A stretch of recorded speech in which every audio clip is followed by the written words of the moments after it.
We remember Hollywood's golden age as a time of elegance, talent, and timeless beauty. Stars like Audrey Hepburn, Grace Kelly, and Marilyn Monroe defined an era. But behind the dazzling smiles and iconic performances was a darker side. A world ruled by ego, jealousy, manipulation, and cruelty. Some of the most celebrated women in Hollywood weren't just difficult, they were feared. They sabotaged careers, humiliated co-stars, destroyed marriages, and crushed anyone who stood in their way. This is the untold story of the 20 most cruel actresses of Hollywood's golden age, and trust me, by the time we reach one, you'll never look at these icons the same way again. Miriam Hopkins, the scene-stealing saboteur. Miriam Hopkins might not be as famous today as Bette Davis or Katharine Hepburn, but in the 1930s, she was one of Hollywood's most sought-after actresses, starring in hits like Dr. Jekyll and Mr. Hyde, 1931, and Becky Sharp, 1935, but behind the screen, she was a nightmare to work with, a master manipulator who turned cruelty into an art form. Hopkins was pathologically competitive. If a co-star received more attention, she would sabotage scenes to pull focus back onto herself. During the filming of The Old Maid, 1939, her feud with Bette Davis became legendary. Hopkins intentionally walked into Davis's close-ups, forcing expensive retakes. She demanded rewrites that gave her more lines, and even complained about lighting if she felt someone else was getting more flattering shots. Her insecurity made her unpredictable. Entire productions were delayed while Hopkins threw tantrums over costumes or dialogue. Many top stars eventually refused to work with her altogether. Even directors described her as a real headache and poison on set. Despite undeniable talent and critical praise, her toxic reputation destroyed her career. As Hollywood moved toward a new era of professionalism, Hopkins became a cautionary tale, proof that talent can't save you if everyone hates working with you. Constance Bennett, the calculated class warrior. Constance Bennett was born into acting royalty, starred in films like What Price Hollywood, 1932, and at one point was the highest paid actress in Hollywood, earning $30,000 a week. But that power went straight to her head, and she became notorious for her arrogance and cruelty. Bennett treated crew members like servants. She refused to learn their names, snapped her fingers when she wanted something, and once stepped on a crewman's hand without stopping to apologize. But she saved her most venomous behavior for other actresses. If she saw a rising star as a threat, she'd tear them apart with insults about their talent, looks, or background. One young actress recalled Bennett sneering, "I'm surprised they even let you speak on camera." Her cruelty extended even to her family. She actively sabotaged the careers of her sisters, Joan and Barbara, spreading damaging rumors and lobbying against their casting. Joan Crawford, herself a notorious diva, once called her the most self-centered woman in Hollywood. Bennett's sharp tongue and classist attitude eventually caught up with her. Studios and co-stars grew tired of the constant tension, and her career faded. She remains a prime example of how unchecked arrogance can turn Hollywood royalty into an industry pariah. Susan Hayward, the fiery-tempered redhead. Susan Hayward's fierce talent earned her critical acclaim and an Oscar for I Wanna Live, 1958. But her fiery on-screen presence wasn't an act. Off-screen, she was equally volatile, vindictive, and feared by nearly everyone she worked with. Hayward was infamous for explosive temper tantrums. She hurled props across sets, screamed at directors, and once fired 3 makeup artists during a single production over trivial mistakes. Her vanity was legendary. She banned other actresses from wearing red, insisting it was her color. She even sabotaged co-stars by whispering lines during rehearsals and shouting them during takes, throwing off their timing and ruining their performances. Her cruelty spilled into her personal life too. During a bitter divorce, she limited her husband Jess Barker's contact with their twin sons and told them he didn't care about them. A campaign so cruel that Barker attempted suicide. Despite her undeniable skill, Hayward's rage-driven behavior made her one of Hollywood's most feared stars. Colleagues described working with her as walking into a cage with a wild animal. Even in an industry full of egos, Hayward stood out, not just as a star, but as a storm that left chaos behind her.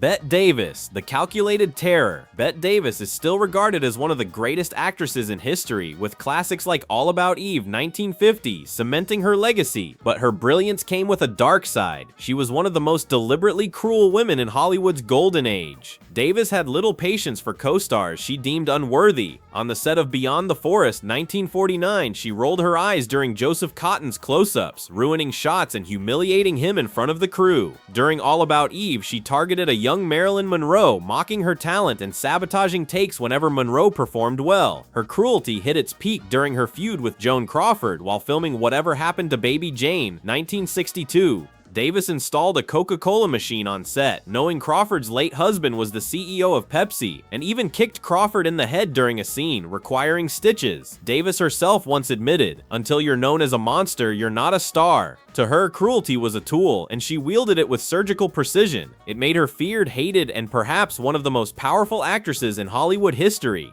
Tallulah Bankhead, the equal opportunity tormentor. Tallulah Bankhead was a Broadway legend and film star known for her wit and bold personality, but her charisma masked a much darker habit. She delighted in cruelty, and no one was off limits. Bankhead humiliated everyone from crew members to leading men.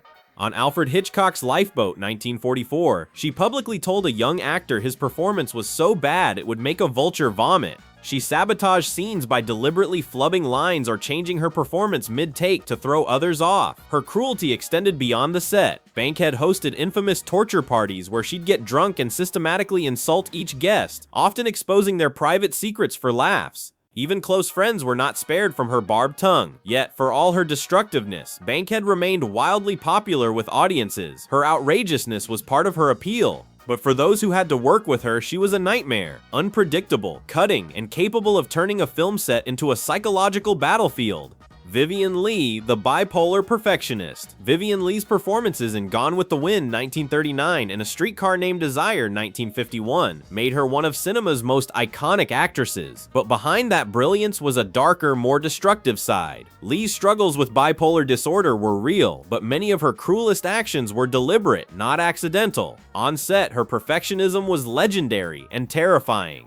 If a scene wasn't up to her standards, she'd ruin takes on purpose, forcing cast and crew to repeat them endlessly. During Gone with the Wind, she even stepped on Olivia de Havilland's hand during a scene, smiling as her co-star screamed in pain. Leigh frequently mocked actors she considered beneath her and ruined shots where the camera wasn't focused on her. Her cruelty extended into her marriage with Laurence Olivier. She would openly flirt with other men in front of him, then accuse him of not loving her enough when he reacted, a manipulative cycle that wore him down emotionally. Leigh's volatility made her one of Hollywood's most unpredictable stars. Yet despite the chaos she caused, her talent was undeniable. She remains a symbol of Hollywood's darker truth. Genius and cruelty often walked hand in hand, and sometimes they were inseparable. Paulette Goddard, the Machiavellian manipulator. Paulette Goddard, best known for Modern Times 1936 and The Great Dictator 1940, was a master manipulator, a woman whose cruelty was calculated, quiet, and devastating. Unlike many of her contemporaries, she didn't shout or throw tantrums. Instead, she built trust and then destroyed people from within. Goddard was notorious for befriending other actresses, gaining their confidence, and then weaponizing their secrets against them. When competing with Katharine Hepburn for a role in The Philadelphia Story, 1940, rumors suddenly spread about Hepburn being difficult. Whispers many believed Goddard had started. Her manipulations extended to her personal life too. During her marriage to Charlie Chaplin, she reportedly isolated him from longtime friends and colleagues, intercepting messages and poisoning relationships to tighten her control. Even household staff weren't safe. Goddard once dumped a drawer of folded lingerie on the floor because of one crease and forced a maid to refold everything while she watched. By the 1950s, her reputation as a behind-the-scenes schemer was well known. Many in Hollywood feared her precisely because she didn't lash out publicly. They never saw the betrayal coming until it was too late. Goddard proved that cruelty didn't need to be loud to be lethal. Loretta Young, the sanctimonious tyrant. Loretta Young was celebrated for her elegance and morality, starring in classics like The Farmer's Daughter, 1947, and Come to the Stable, 1949. But behind her virtuous public image was one of the most manipulative and hypocritical figures in Hollywood. Young cultivated a reputation as a devout Catholic, even keeping a swear jar on set, but she fined only people she disliked and pocketed the money herself. She offered young actresses career advice designed to sabotage them, like telling them to project loudly during quiet scenes. Her cruelty extended to her personal life. Young secretly had a daughter with Clark Gable but passed the child off as adopted, denying the truth for decades and emotionally manipulating her daughter when she began asking questions. On set, Young demanded elaborate accommodations while preaching humility. She once had a crew member fired for bringing the wrong water, then delivered a speech about Christian forgiveness at the wrap party. Colleagues called her the woman who'd stab you in the back and then pray for your soul. Behind the halo was a ruthless operator who weaponized morality for power and left countless victims questioning what was real.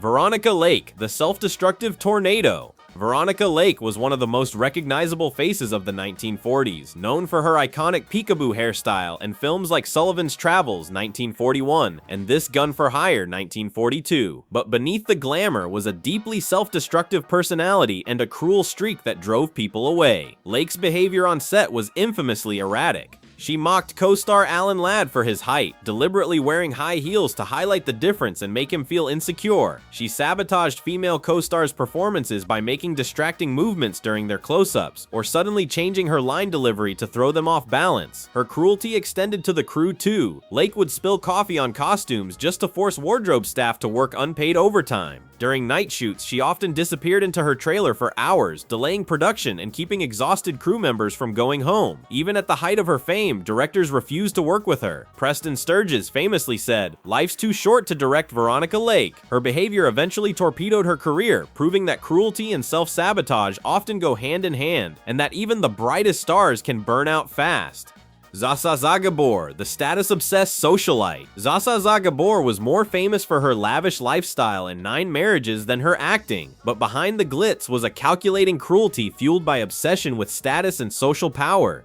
Gabor's favorite tactic was humiliation. She'd invite people from vastly different backgrounds to the same dinner party and mock their differences.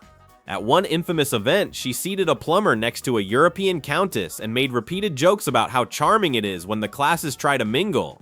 She treated staff with disdain, once forcing a butler to change uniforms 4 times because she claimed she could smell poverty on the fabric. Her cruelty extended to rivals too. When a younger actress moved into her neighborhood, Gabor filed false complaints, spread rumors of mental instability, and even tried to have the woman's dog taken away. She emotionally manipulated her partners, flirting with other men and mocking them if they reacted. Despite all this, Gabor remained a fixture of Hollywood's social scene. Her cruelty paired with her charm became a form of currency, one she spent freely to stay relevant long after her film career faded.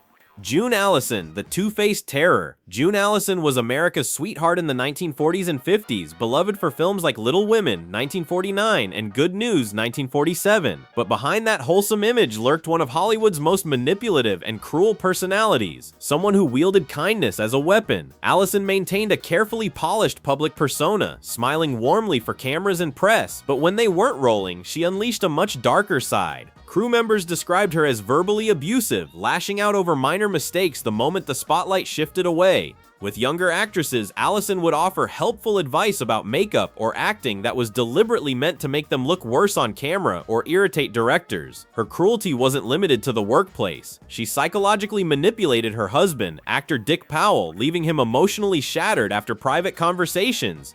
And she quietly collected damaging information about her rivals, spreading rumors or using their past mistakes as leverage to stall their careers. This double life, America's sweetheart in public, calculating saboteur in private, made her one of Hollywood's most feared figures. Few could prove anything, but many saw their careers stall mysteriously after crossing her. Allyson's sweet smile hid a ruthless streak that few outside the industry ever saw. Ginger Rogers, the perfectionist's revenge. Ginger Rogers was one of Hollywood's most beloved stars, known for her dazzling dance partnerships with Fred Astaire in films like Top Hat 1935 and Swing Time 1936. But behind the graceful elegance was a relentless perfectionist whose cruelty left scars on everyone around her. Rogers had zero tolerance for mistakes. Dancers and choreographers who failed to meet her standards were humiliated in front of entire crews. She was known to berate supporting dancers until they cried, insisting that mediocrity should be painful. She also made impossible demands of costume and makeup departments, requesting complex changes moments before shooting, then blaming the staff when they couldn't deliver. Even Fred Astaire eventually grew tired of her behavior. Though the two created cinematic magic, Astaire privately admitted that working with Rogers had become unbearable due to her treatment of cast and crew. She even sabotaged shoots by deliberately washing off her makeup right before scenes, causing delays she then blamed on others. Rogers justified her cruelty as a quest for perfection, but her methods left a trail of broken spirits behind. To her, excellence wasn't enough. It had to be achieved through domination and fear, no matter who got hurt along the way.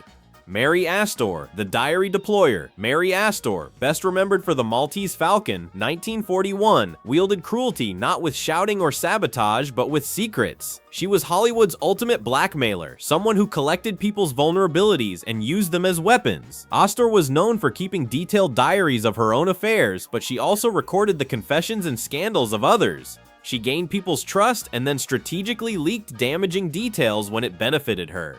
When actress Margaret Sullivan began competing with her for roles, rumors about Sullivan's private life suddenly spread. Whispers many believed came from Astor. She was just as cruel at home. Domestic staff described impossible demands, like being forced to rewash dishes 3 times because she claimed to see invisible spots. Even her daughter eventually cut ties, accusing her mother of emotional manipulation and control. Astor's power came from fear, the fear of what she knew and what she might reveal. She turned Hollywood's obsession with image into a weapon, proving that information could be deadlier than any tantrum. Those who crossed her didn't just risk their careers, they risked their reputations, and in old Hollywood, that was everything.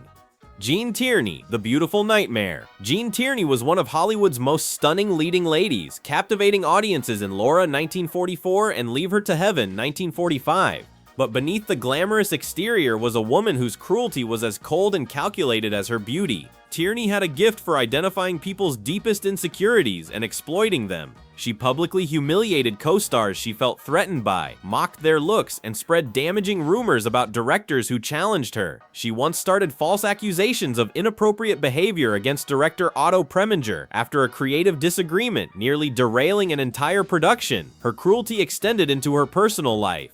After giving birth to a daughter with severe disabilities, the result of contracting rubella during pregnancy, Tierney reportedly blamed the child for ruining her body and career, leaving her with caregivers for months at a time. Though she later struggled with mental health issues, many who worked with her insisted her most hurtful actions were fully intentional. Tierney's combination of charm and cruelty made her one of the most dangerous women in Hollywood, someone who could ruin a career with a whisper and crush a spirit with a smile. Marlene Dietrich, the Teutonic Terror. Marlene Dietrich's icy glamour and unforgettable performances in films like Shanghai Express 1932 and Witness for the Prosecution 1957 made her a global icon. But her sophistication masked a ruthless streak that terrorized nearly everyone around her. Dietrich was obsessed with control. On set, she halted production to humiliate crew members over the smallest mistakes. Makeup artists and lighting technicians were often reduced to tears after being publicly berated. Her criticisms weren't impulsive, they were carefully calculated to establish dominance. Her cruelty extended into her personal relationships. Dietrich often manipulated her lovers, building their emotional dependence before pulling away and mocking their vulnerability. She was known to lavish attention on her daughter Maria and then suddenly withdraw it if Maria showed independence. Even her marriage to Rudolf Sieber was riddled with manipulation. Dietrich flaunted her numerous affairs, yet flew into jealous rages if Sieber showed interest in anyone else. Dietrich also targeted younger actresses she saw as threats, sabotaging their lighting, spreading rumors, and undermining their reputations. For her, cruelty wasn't just a reaction, it was a tool. It helped her maintain control over everyone around her, both on screen and off. Barbara Stanwyck, the self-made survivor. Barbara Stanwyck, the star of Double Indemnity, 1944, and Stella Dallas, 1937, rose from poverty to Hollywood royalty. But the same ruthless determination that fueled her success also fueled a cold, calculated cruelty. Stanwyck believed Hollywood was a zero-sum game. Someone else's success meant her failure. When a younger actress joined the cast of Double Indemnity, Stanwyck exploited her severe anxiety about memorizing lines by demanding last-minute script changes, knowing it would throw her off. She also engaged in psychological warfare with directors who challenged her, undermining their authority, spreading dissent among the cast, and gathering compromising information for leverage. Stanwyck's cruelty was rooted in survival. Having endured a brutal childhood in foster care, she saw the industry as a battlefield, and on that battlefield, compassion was a weakness. Her methods might have been ruthless, but they worked. She remained one of Hollywood's most powerful women for decades. In the end, Stanwyck's story reveals a harsh truth. In old Hollywood, cruelty wasn't always about ego. Sometimes it was about survival, and no one embodied that more than Barbara Stanwyck. Ethel Barrymore, the theater royal's revenge. Ethel Barrymore was Hollywood royalty, part of America's most prestigious acting dynasty, and she never let anyone forget it. Best known for None But the Lonely Heart, 1944, and Rasputin and the Empress, 1932, Barrymore brought a theatrical sophistication to Hollywood, but with it came a biting arrogance and cruelty that scarred countless careers. She considered most film actors inferior to those with stage backgrounds and delighted in humiliating them. Barrymore was infamous for a tactic known as royal displacement. She'd rehearse a scene one way, then completely change her timing or delivery during filming, throwing her co-stars off and making them look unprepared. Directors without theater experience were subtly undermined. A raised eyebrow or sarcastic smile from Barrymore could shatter their confidence in seconds. Barrymore especially targeted promising young actresses from humble backgrounds. She'd offer them mentorship, only to give career-ruining advice or push them into poor choices. Many saw their momentum stall after working with her. Her cruelty wasn't impulsive, it was precise, measured, and rooted in her belief that only a select few truly belonged on stage or screen, and if she decided you didn't belong, she could end your career with a single performance. Jean Arthur, the pathological perfectionist. Jean Arthur, beloved for Mr. Smith Goes to Washington, 1939, and You Can't Take It With You, 1938, charmed audiences with her warm, quirky screen presence. But off-screen, she was one of Hollywood's most difficult and destructive personalities. Arthur's extreme perfectionism made her intolerant of anyone she felt might compromise her performance. She sabotaged co-stars by throwing off their timing, requesting last-minute script changes, or even spilling drinks on costumes before crucial scenes. One actor recalled being forced to delay filming after she accidentally ruined his outfit minutes before shooting. Crew members were frequent targets of her cruelty. She demanded technically impossible lighting effects and publicly berated those who couldn't deliver. Makeup artists reported being forced to redo her look dozens of times while Arthur insulted their intelligence and skill. Director Frank Capra, who worked with her multiple times, called her the most genuinely difficult human being I ever worked with. And while audiences saw only a lovable star, those behind the scenes saw a relentless perfectionist who would sacrifice anyone's dignity or career for the sake of her performance. Joan Crawford, the calculated career destroyer. Joan Crawford, star of Mildred Pierce, 1945, and Whatever Happened to Baby Jane, 1962, is one of Hollywood's most iconic figures, and one of its most feared. Beyond the Mommy Dearest scandals, Crawford built a reputation as a ruthless manipulator who destroyed careers with surgical precision. She monitored every rising star closely. If Crawford saw a threat, she'd strike first, accepting roles she didn't want just to block younger actresses from breakout opportunities. On The Women, 1939, she sabotaged Norma Shearer's performance by stepping on her lines and spreading rumors that she couldn't remember dialogue. Years later, she did the same to Faye Dunaway on the set of Mommy Dearest, turning the production into a psychological war zone. Even those she pretended to mentor weren't safe. Crawford would invite young actresses to her home, gain their trust, and then sabotage their careers, introducing them to people who would exploit them or feeding them advice designed to make them fail. Crawford thrived on power, and in Hollywood, power often came from cruelty. She wielded it without hesitation, earning her reputation as the ultimate career killer, someone who could end a rival's rise with a phone call or a whisper. Judy Garland, the damage destroyer. Judy Garland's life was marked by tragedy, from MGM's exploitation of her as a child star to lifelong battles with addiction and mental health. But behind her victimhood was another reality. Garland herself could be extraordinarily cruel. She often targeted performers who reminded her of the youth and stability she'd been denied. If a co-star received more applause or attention, Garland would sabotage them with psychological warfare, spreading rumors, upstaging them during performances, or using her influence to have their roles reduced. Several promising careers ended abruptly after working with her. Garland's cruelty was particularly vicious toward young talent. She'd offer encouragement and then tear them down with cutting comments about their looks, talent, or future prospects, eroding their confidence. Even in her personal life, she weaponized emotion. Husbands and lovers described cycles of humiliation, emotional manipulation, and suicide threats used to control them. Her third husband, Sid Luft, once said, "Judy could make you feel like the most worthless human being alive with just a few words." And yet Garland's pain was real. Her cruelty often mirrored the abuse she suffered. In the end, she was both a victim and a perpetrator, leaving behind a legacy as complicated and haunting as any in Hollywood's history. Hollywood's golden age was built on glamour, beauty, and dreams. But as you've seen, behind the sparkling lights and timeless performances was a world far darker than most ever imagined. These women weren't just actresses, they were power brokers, manipulators, and master strategists in a ruthless industry where kindness was often seen as weakness. Some were shaped by trauma, others were consumed by ego. But all of them remind us of a simple truth. In the fight for fame, cruelty was often the sharpest weapon of all. Which of these stories shocked you the most? And do you think their behavior was a product of the brutal system, or proof that power always reveals who we truly are? Drop your thoughts in the comments below, hit that subscribe button, and ring the bell because the darker side of Hollywood has many more secrets, and we're just getting started.